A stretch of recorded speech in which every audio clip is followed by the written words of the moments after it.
Hello বন্ধুরা, আজকে আমরা দেখব 2024 সালের বহু প্রতীক্ষিত মুভি বারোজ। মূলত এটি একটি ফ্যান্টাসি অ্যাডভেঞ্চার গল্প যা পরিচালনা করেছেন প্রখ্যাত অভিনেতা মোহনলাল। এটি লেখক জোজো ফ্র্যাঙ্কো এর উপন্যাস Barroz guardian of the day treasure অবলম্বনে নির্মিত। সিনেমাটি দর্শকদের একটি ঐতিহাসিক এবং রোমাঞ্চকর ভ্রমণে নিয়ে যায়, যেখানে গল্পের কেন্দ্রবিন্দু রয়েছে বারোজ নামের এক রহস্যময় আত্মা। গল্পের পটভূমি সেট করা হয়েছে ভারতের কেরালায়। বারোজ নামের এই আত্মা একটি প্রাচীন গুপ্তধনের রক্ষক, যা 400 বছর ধরে তার অভিশপ্ত আত্মাকে বেঁধে রেখেছে। কাহিনীর শুরুতে আমরা দেখি এক অভিযাত্রী দল পুরনো নথি এবং মানচিত্রের মাধ্যমে এই গুপ্তধনের সন্ধান পায়।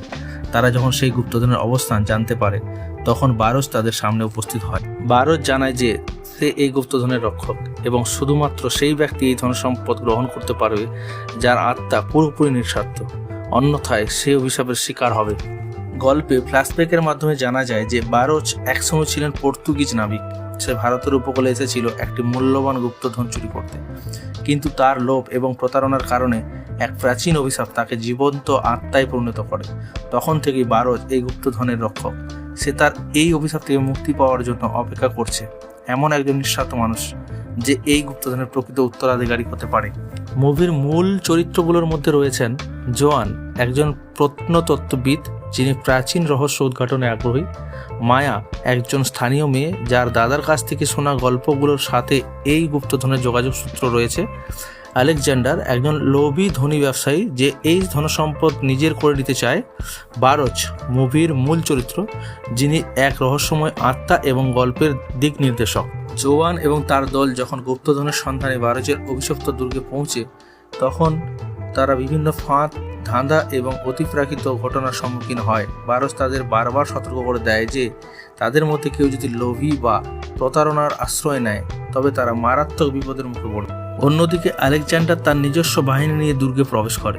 তার উদ্দেশ্য স্পষ্ট, গুপ্তধন দখল করা।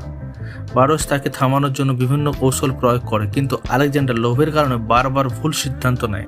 মুভির ক্লাইম্যাক্সে জোয়ান এবং মায়া বুঝতে পারে যে ধনসম্পদ আসলে শুধু স্বর্ণ রূপার স্তূপ নয়, এটি একটি প্রাচীন জ্ঞান ভাণ্ডার যা মানব জাতির কল্যাণে ব্যবহৃত হতে পারে। কিন্তু আলেকজান্ডার এই জ্ঞানের ব্যবহার ভুল পথে করতে চায়। বারোজ শেষ মুহূর্তে জোয়ানকে জানায় যে তার আত্মার মুক্তির জন্য একজন সত্যিকারের সৎ মানুষের প্রয়োজন, যে এই ধনের প্রকৃত অধিকারী হবে। জোয়ান মায়ার সাহায্য ধাঁধার সমাধান করে এবং প্রমাণ করে যে সে সত্যিই নিঃস্বার্থ। গল্পের শেষ অংশে দেখা যায় জোয়ানের সৎ চরিত্র বারোজের আত্মাকে অভিশাপমুক্ত করে।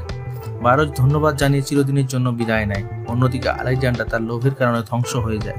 মুভির শেষে জোয়ান এবং মায়া প্রতিশ্রুতি দেয় যে এই জ্ঞান ভাণ্ডার মানব জাতির উন্নতির জন্য ব্যবহার করা হবে।